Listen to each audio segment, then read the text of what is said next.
In the year 264 BC, a spark ignited a firestorm that would engulf the Mediterranean for nearly a century, the Punic Wars. Rome, the rising eagle of Italy, clashed with Carthage, the seafaring titan of North Africa, their ambitions locked in a deadly dance. The First Punic War, a saga of 23 grueling years, roared across the seas and shores of Sicily. Roman legions, green at naval warfare, learned the ropes in bloody battles. Carthage, mistress of the waves, fought tooth and nail to protect her dominance. In the end, Rome, bloodied but unbowed, emerged victorious, seizing Sicily and claiming its first taste of Mediterranean power. But Carthage, wounded but undefeated, refused to yield. The Second Punic War saw Hannibal, a young lion with fire in his eyes, lead his army across the impossible Alps, striking fear into the heart of Rome. Cannae, Trebia, these names became battle cries, echoing through valleys stained with blood, where Hannibal's tactical genius carved victories through Roman ranks. Yet, under the rising sun of Scipio Africanus, Rome found its own champion. A cunning wolf against a fiery lion, Scipio weaved his own strategies, turning defeats into triumphs. After years of bloody stalemate, Hannibal's dream of empire crumbled, and Rome stood tall, the undisputed lord of the Western Mediterranean. Yet the gods of war demanded one final sacrifice. The Third Punic War, 149 BC. In the ashes of Carthage's faded power, a phoenix of prosperity rose. Their markets hummed, trade routes flourished, and wealth blossomed. Whispers of alarm turned to cries of fear, fueled by the fiery pronouncements of Cato the Elder. "Carthage must be destroyed." His relentless refrain echoed through the halls of power, drowning out the whispers of caution. A convenient excuse, a casus belli, was soon manufactured. An alleged treaty violation, a skirmish with their ambitious neighbor Massinissa, became the Roman pretext. Armies marched on Africa, demanding reparations so harsh they were tantamount to surrender, weapons relinquished, hostages taken, and a forced migration away from the sea, their lifeblood of commerce. But Carthage, though weakened, refused to submit. Their spirit, honed by centuries of trade and struggle, roared in defiance. Goaded by Roman arrogance, they rose in righteous revolt. The clash of arms would decide the fate of empires, etched forever in the epic saga of Rome and Carthage.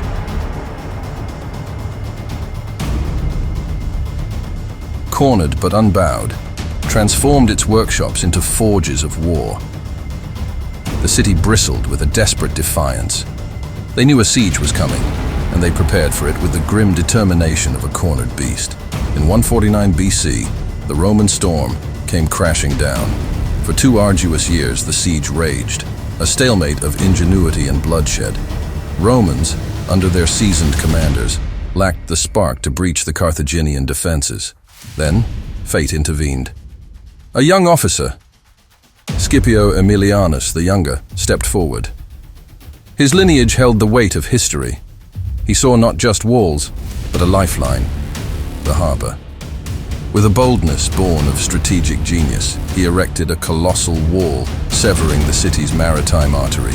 Supplies dwindled, hope flickered, but the Carthaginians clung on, their spirit as unyielding as the stone they fought from. Scipio, undeterred, launched his assault. The harbor, once a gateway to prosperity, became a battleground. Roman ships pounded the defenses, while Carthaginian defenders rained fiery death upon them. Inch by bloody inch, the Romans pushed forward, their siege towers grinding against the city walls. But Carthage was not built to fall easily. Each house became a fortress, each street a killing field. The fight was hand-to-hand, brutal and unforgiving.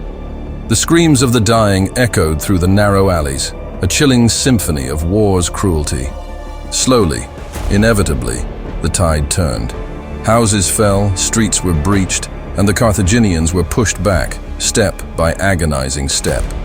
The fight for the citadel, the city's heart, was the crescendo of this desperate struggle. It was there, amidst the rubble and the carnage, that the final stand would be made, the fate of Carthage hanging by a thread. In the heart of Carthage, atop the citadel crowned by the temple of Baal-Hamon, the final act of the epic drama unfolded. Gisco, the city's commander, rallied his remaining warriors, their faces etched with the grim knowledge of their predicament. They were the last bastion of a civilization, their backs against the very stones that bore the weight of Carthage's glorious past. Below, the tide of Roman soldiers surged, their shouts fueled by the promise of victory and plunder. Battering rams thundered against the citadel's gate, its iron groaning under the relentless assault. Arrows rained down, a deadly hail darkening the sky. Yet, the Carthaginians met their attackers with unwavering ferocity. Scipio, watching from afar, saw the desperation and valor on both sides. He knew the cost of victory, the blood spilled for honor and conquest. But Carthage, a thorn in Rome's side for centuries, could not be allowed to exist. With a heavy heart, he ordered a final push. The Romans, fueled by renewed fervor, breached the gate. The battle within the citadel became a whirlwind of clashing blades and desperate screams. Houses crumbled, flames licked at the night sky, casting an eerie glow over the carnage. Every step forward for the Romans was met with a Carthaginian life claimed. Gisco, a lion surrounded by hungry wolves, fought with the fury of a cornered animal. He cut down Roman after Roman, his armor stained crimson, his strength waning. Finally, surrounded, he fell, his dying breaths a guttural curse upon his enemies. With their leader gone, the Carthaginians' resistance faltered. One by one, they were overwhelmed, their cries fading into the night. By dawn, the citadel stood silent, a monument not to victory, but to the tragic demise of a once great city. However, for Scipio, victory tasted like ashes. He witnessed the devastation. The ghost of Pyrrhus, the victor who declared, "One more such victory and I am undone," seemed to whisper in his ear. In his heart, Carthage's fiery demise held a chilling prophecy for Rome's own future. Driven by a complex mix of emotions, vengeance, fear, and perhaps a twisted sense of justice, Scipio stood before the Roman Senate. He spoke of Carthage not as a fallen enemy, but as a venomous serpent whose fangs must be crushed, lest they rise again. He painted a chilling picture. Fertile fields rendered barren, the very ground cursed, ensuring Carthage would never rise from its grave. "Let us not simply raze their city," he declared, his voice echoing through the chamber, "but erase it from the very fabric of time. Let us sow the earth with salt, a barren testament to their defiance, a symbol that Rome's wrath leaves nothing but dust and despair." The Senate, swayed by Scipio's eloquence and their own ingrained fear of Carthage, voted in favor of this drastic measure. News of the decree reached the smoldering ruins, sending a fresh wave of anguish through the survivors. Roman soldiers marched in, not to plunder, but to carry out the chilling task. Sacks of salt were ripped open, their white grains cascading onto the once proud streets, onto the fertile soil that had nurtured generations of Carthaginians. The act was symbolic, a brutal performance of dominance. Yet as the last grains of salt fell, a chilling wind seemed to rise, carrying with it the whispers of a curse. Did it echo the Carthaginians' pleas for vengeance? Or was it a premonition for Rome itself? A warning that empires too could crumble. Their own soil sown with the salt of their own ambition. Time would tell. The centuries that followed would witness the rise and fall of empires, whispers of Carthage's fate haunting the corridors of power.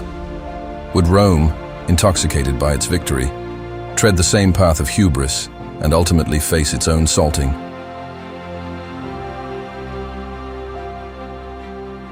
Or would the memory of Carthage serve as a cautionary tale, a reminder of the fleeting nature of dominance and the devastating cost of unchecked ambition?